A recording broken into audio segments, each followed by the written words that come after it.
Well, I'm really in the hole now. So I checked out the truck. It looks like what I suspected is true. Um, Running the engine does nothing in terms of voltage. Voltage actually goes down, which is logical because when you start up the truck, a bunch of electronics starts up. Even with the AC off, you have a lot of different components that are running.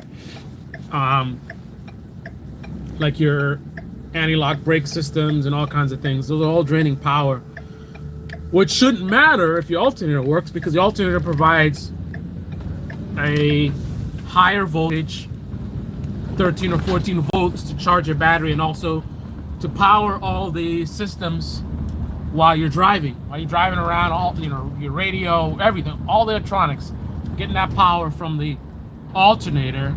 The battery really should just be for starting the engine.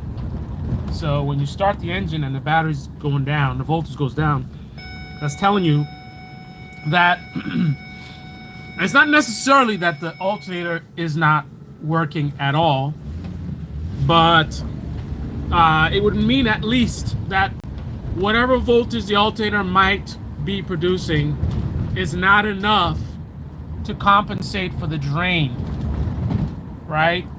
Because maybe the alternator is working, but when you take up all the load of all the electronics, it's draining more than the alternator is providing, so therefore you start going negative. I also, measured voltage at as close to the alternator as possible without taking anything off. I mean, you can kind of. Where did I connect to? Oh, okay. I didn't actually connect to the alternator itself. I would have liked to. I just don't have time for that right now. I just did whatever was quick and easy. So I traced the wire or cable from the alternator across the front of the engine to the by the battery post, and it connects to a fuse before it goes to the post. So I measured voltage on the alternator side of that fuse to see if there's any voltage getting to that point, and there was not. So I know at least that if there's any voltage coming out of that alternator, it is not making it across the main cable that the alternator is connected to. Now, is there voltage further down the line? Ideally, you want to go to the source. The source is that alternator with those coils that are spinning. When the motor is spinning, those coils, you got the wires that are wrapped up in there, magnets, and when you spin those magnets and the coils, you generate electricity. That's how it works. So everything would start at wherever the first connection point is from the actual, I think it's called a generator. And then that's probably on the inside. And then there's going to be some kind of external connector. So you'd want to check there. Well, actually, you probably not going to be checking inside the alternator, but you'd want to check on the outside part of that connector. That connector on the outside, on the other side of that would be wherever those wires connect to. But you want to check on the alternator physically itself, because that would be the most reliable way to see what's coming out of it. And then whatever connector is there, check on both sides of that connector. And then that connector connects to the wire, which I measured. Now, in theory, that wire could be damaged, but it's not likely. It's in a protective shielding, so I doubt that wire is the issue. So if it's not the alternator, and I hope it's not the alternator, it's going to be the alternator ground is another thing. If the alternator ground has an issue, the voltage might not be. So it's generating electricity, but just consider the circuit broken because of the ground. The ground is an important part of the circuit. If you don't have a good ground, it doesn't matter whatever you think you're generating.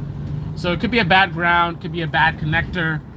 I really hope it's that because I just went to the auto shop and they're talking about $405. The alternator I bought for my, I don't know why I thought it was like $100 and something. The alternator I bought for my Corvette was, I think it was like $300 and something for the cheap one. The factory one was expensive. I think it was like $500 or something stupid. The truck is 405. So thanks to sloppy democratic housing policies that a lot of these online people who live online talking to, all this this and that and housing shit for all and whatever, right? I don't care to know or understand these policies they're talking about, right? And here I am, a victim of sloppy policies that the right wing would like to eradicate, but the policies don't need to be eradicated, they just need to be fixed. The policies have good intentions, right?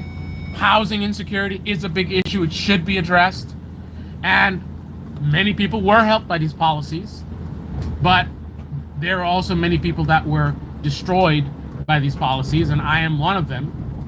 So here I am, in spite of what I've been able to accomplish, and oh, you have a house and whatever, I am just like an average American who a simple $400, expense, I don't have it.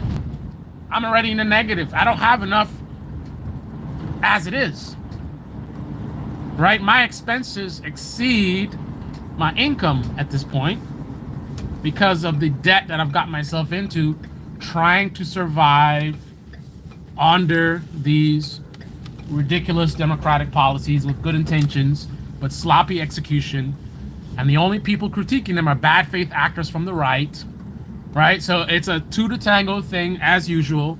It takes the right wing being captured by corporate interests, to the maximum degree, right? You'll never hear their media focusing on corruption and all this kind of stuff, or addressing, housing issues. They don't want to talk about that, but they would love to critique the Democrats' sloppy attempts to resolve these issues, right? So it doesn't get resolved, right?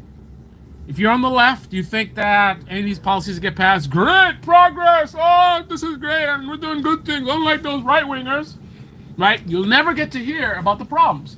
I try to get you guys informed on it, but your left-wing independent media folks don't want to hear it, right? Everyone that I contacted ghosted me. They don't want to talk about it, right? They want to talk to right-wingers, right? Because the right-wing influencers are bad faith and liars and all this kind of stuff, and it's easy to go and expose them, but they don't want to talk to somebody and have a good faith conversation about the problems with these policies, right? So you'll never know. You'll never hear it. You're not going to hear it from Majority Report. You're not going to hear it from the Young Turks. You're not going to hear it from the Humanist Report, right? They will sit there in their basements or wherever they are and champion, housing fraud and housing, and they show you the statistics. And it's valid stuff. They'll be talking valid stuff. Real problems need to be addressed. And they'll talk about policies that actually have promise. But again, they are content creators, right? They're not involved in the process. They don't care to be involved, right? It's just our lives are just content for them, right? Oh, housing fraud and this and that, and Medicare fraud, right? But once again, they're not around when these things get passed, and I am here a victim of that. But like from my video yesterday, this long ass van, like from my video yesterday, as I said, I don't give a fuck. I have a lot of stuff I need to get done. I am in a critical stage. Things have gotten to a very bad position for me right now. It's a very ironic situation because it's kind of I don't know how to describe it, double-edged sword, whatever. On one hand, it's like the worst that it's been for me financially. Certainly not emotionally. I'm in a good state. I've been in a good state. I've got my mojo back for sure. I am on it. I'm on my beast mode. So that's good. I'm not in the mud like I was before. So emotionally, I'm in a really good state. Better than I've been in a while. But financially, I am in the ditch. I couldn't tell you the last time I've been. So, I mean, a $400 alternator, that should be a no-brainer. And it's even, I'm not even going to a normal mechanic. I'm going to a neighbor. We have a neighborhood mechanic that, you know, he's been such a help to me, man. You know, I'll give him these types of jobs. I'm helping him out. You know, he's like a retired guy. So, you know, that money is going straight to him, and it helps him to, you know, do what he needs to do. And he helps me big time because I don't have 405 right now. As a matter of fact, like I said, I don't have 405 right now. So, and then plus money to pay him. So you know what I'm gonna do? Like I said yesterday, fuck that truck. That truck is about to be parked. I'm gonna drive this stupid van um, until I figure something out because I cannot afford to spend $400. Like I'm already in the hole. My income right now is net negative $3,000. Net negative $3,000. That's where I'm at. That's where, you know,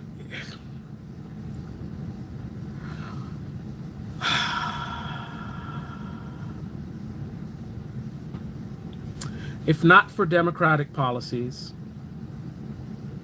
I would be in a really good financial state by now. I would have a good retirement plan, well funded. I would have a good safety net in the bank. My credit would be really good. But because of these sloppy policies, my credit is below 600. I don't know when it's ever been that low. Over 100 and something points in 1 year. And a $500. I don't think I've ever been in a situation where I didn't have $400 to pay for an alternator. But that's where I'm at right now. But like I said, I don't give a fuck. The more garbage like this happens, the more fired up I get to get on my beast mode to get done what needs to get done. So I'm gonna have him check and see if it's a bad connector for the alternator. I'm hoping that's what it is. I can take the chance in paying him whatever money just to do the diagnosis. I don't have the time for it. I'll do it myself otherwise. I need to focus on what I need to get focused on. Right? I'm in survival mode. I do not have time to be tinkering around with the hood. I rather under the hood. I rather just give him a little money if it's a bad ground or something, and he can sort it out, and I can be back on the road, and that's it.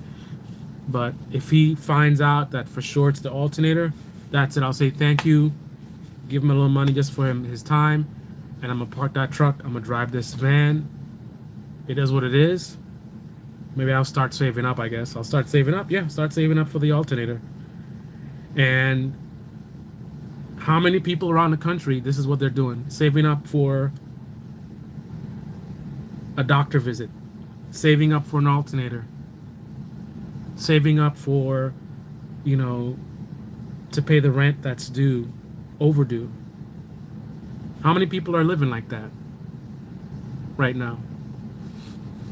Anyway, Blue Moon, good to see you. It's hitting the middle class. I don't know what that means.